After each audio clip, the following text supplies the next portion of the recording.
Good afternoon, ladies and gentlemen. I am Dustin Feyder, author of the book Red Twilight again.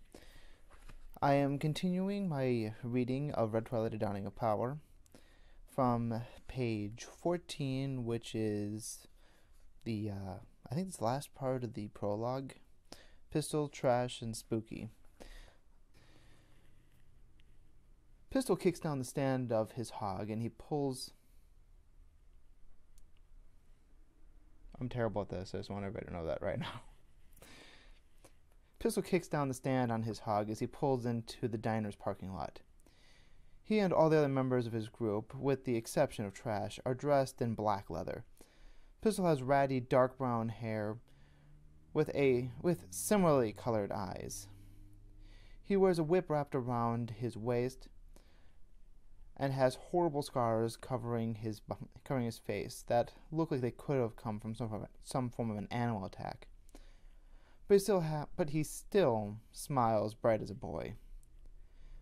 His girl climbs down off the back of his bike, a 16-year-old redhead who goes by the apparent nickname of Trash.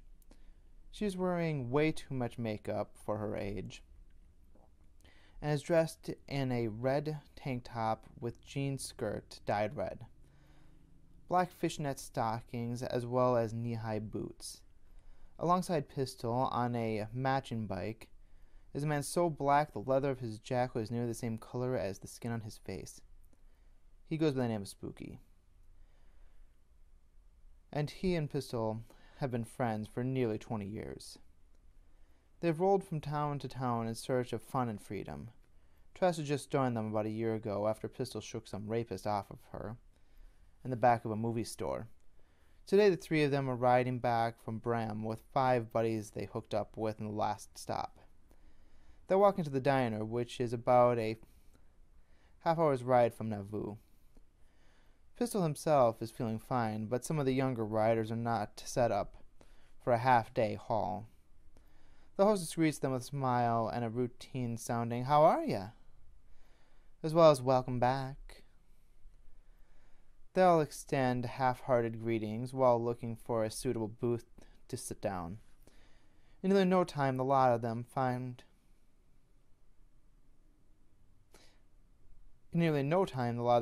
off nearly a full pot of coffee each. Trash has been sweet on Pistol since they met, almost to the point of being sickeningly sweet. He looks after her much like a father, but he is just as allured by her pretty face as any man would be. Yet he has to remain true to his strong sense of responsibility, lest he should act in such an animalistic instincts in the face of her frequent pressures. Partway through everyone's third or fourth cup, Spooky lights up a blunt and starts passing it between his friends. Pistol shakes his hands and passes it on, knowing that it's difficult to ride half-deaf, and he doesn't need to be half-baked, too. Having a light frame and little tolerance for drugs, Trash finds herself becoming high in no time. She swings one leg around Pistol and sets her head gently on his shoulder. She seductively whispers him, "Do you want to fuck me?" Pistol smiles and answers, "Yes." "No!" He quickly regains his bearings and pushes her back into her seat. "Christ, Trash," he says angrily. "I'm probably older than your father." "So what?" she protests in an upset tone. Spooky shakes off his leather coat, revealing his large, broad shoulders. He laughs through his teeth as he speaks. "You know who you remind me of? Steve Buscemi." With a crossed look of disgust and disappointment, Pistol shakes his head off. "First off, I have no idea how you would personally know the comedian Steve Buscemi. Second, I'm nothing like him. And third, this is my hair. Steve is not deaf." That should be deaf, by the way.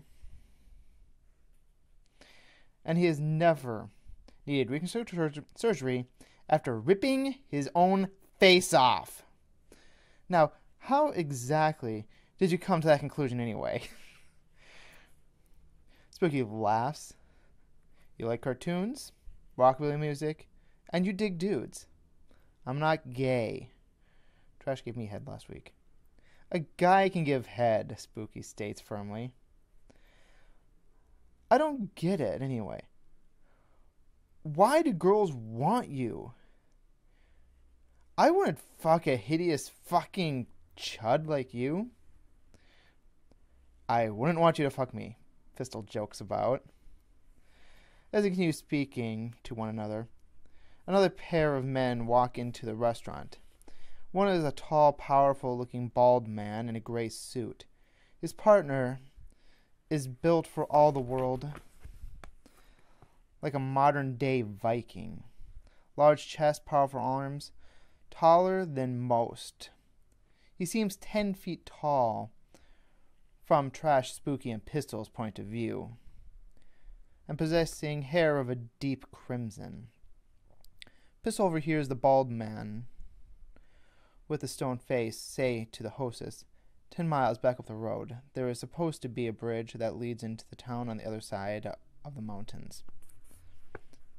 Pistol kicks his feet up on the table as he thinks about what he just said, then responds to the stoic man's inquiry as his mind pulls up the information he was trying to remember. That's old Nauvoo, isn't it? The bridge has been gone for a while, but there's still a road that goes through. What happened there? Inquires the stone-faced man with the well-pressed suit. Some acid or radiation or something spilled all over the place. Cops closed up the bridge and barricaded the road. They say it's unlivable, Pistol explains. Explanation continues. Still, some folks live around there, though. Can you tell me to get there? The icy stranger asks. No, but I can show you. The eight of us are heading that way pretty soon, he answers. Take a load off, have a beer. We'll be leaving soon. We don't drink. But thank you, we will sit. What's your name? Pistol asks out of curiosity. L. Claims the calm up. I hate myself sometimes. The calm man states plaintively. Plaintive? I was about a thesaurus at hand during that. Am I really 8 minutes in my video already? Shit. I gotta finish this chapter. No more stalling. L. Pistol chuckles upon hearing the stranger's name. Like, the? How about him? What's his name? Is? Pistol sarcastically speaks with a snicker, almost disbelieving of the man's answer. The man who could have been mistaken for an ox steps forward with an angered look on his face, moving with an apparent intention of rearranging Pistol's face. That should probably have said, but it looks like a word got cut off somehow. You all know when I'm talking in character, not out of character, I hope. El calmly holds out one hand to stop his large friend.